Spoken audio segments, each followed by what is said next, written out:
do Evangelho de Jesus Cristo segundo Mateus. A origem de Jesus Cristo foi assim. Maria, sua mãe, estava prometida em casamento a José, e antes de viverem juntos, ela ficou grávida pela ação do Espírito Santo. José, seu marido, era justo, e não querendo denunciá-la, resolveu abandonar Maria em segredo. Enquanto José pensava nisso, eis que o anjo do Senhor apareceu-lhe em sonho e lhe disse: José, filho de Davi, não tenhas medo de receber Maria como tua esposa, porque ela concebeu pela ação do Espírito Santo. Ela dará à luz um filho, e tu lhe darás o nome de Jesus, pois ele vai salvar o seu povo dos seus pecados. Tudo isso aconteceu para se cumprir o que o Senhor havia dito pelo profeta. Eis que a Virgem conceberá e dará à luz um filho.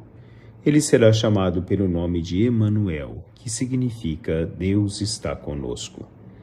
Quando acordou, José fez conforme o anjo do Senhor havia mandado e aceitou sua esposa. Palavra da salvação.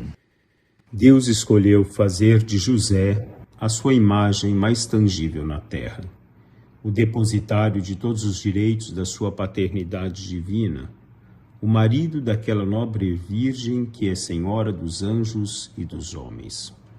Beato Guilherme José de Chaminade. Um bom dia a todos, meus caros irmãos e irmãs. Hoje, no dia 18 de dezembro, na terceira semana do tempo do Advento, nos direcionando à festa do Santo Natal de nosso Senhor Jesus Cristo, nos encontramos com a figura de São José. São José, peça primordial no projeto de salvação de Deus. José acolhe o Filho de Deus como seu próprio filho. José que o protege, José que cuida de Jesus, José que transmite a ele a sua profissão, José que caminha com ele e dá-lhe o sentido da paternidade.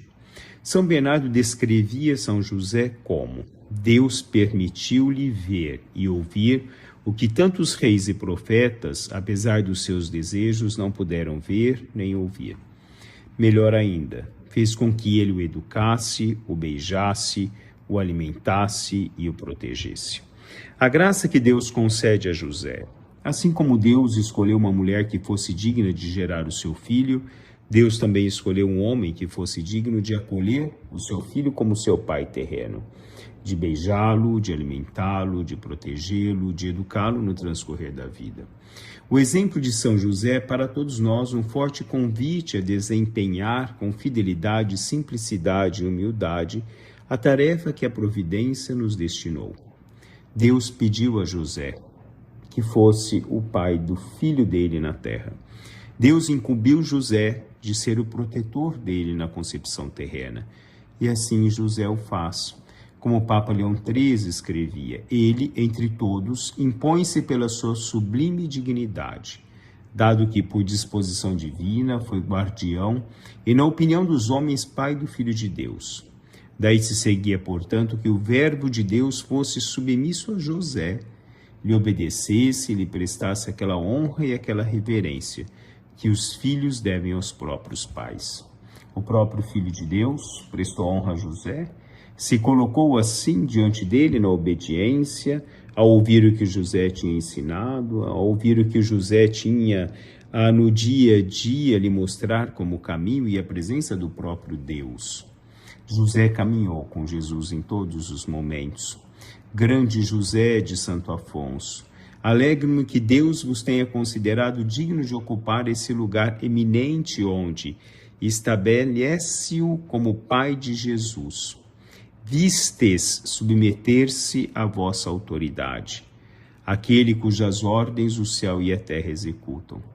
Dado que um Deus quis obedecer-vos, eu desejo colocar-me a vosso serviço, honrar-vos e amar-vos como meu Senhor e Mestre. Assim dizia Santo Afonso. Colocar São José dentro desse contexto da salvação de honrá-lo, de olhar São José também como um mestre, que nos ensina no dia a dia da nossa vida como é ser obediente a Deus, como é acolher o pedido de Deus, que Deus nos faz todos os dias. Muitas vezes, nas pequenas coisas da vida, nós negamos ao pedido de Deus. Nós nunca negamos ao que Deus nos pede, é o que nos ensina São José. Assim ele acolhe, ele protege não só a Jesus, mas como também a Maria Santíssima, no transcorrer da caminhada da vida. Que aprendamos de José o que é ser humilde, silencioso, acolhedor, perseverante na fé e, sobretudo, submisso a Deus, o nosso Senhor. Um bom dia a todos, louvado seja nosso Senhor Jesus Cristo, para sempre seja louvado.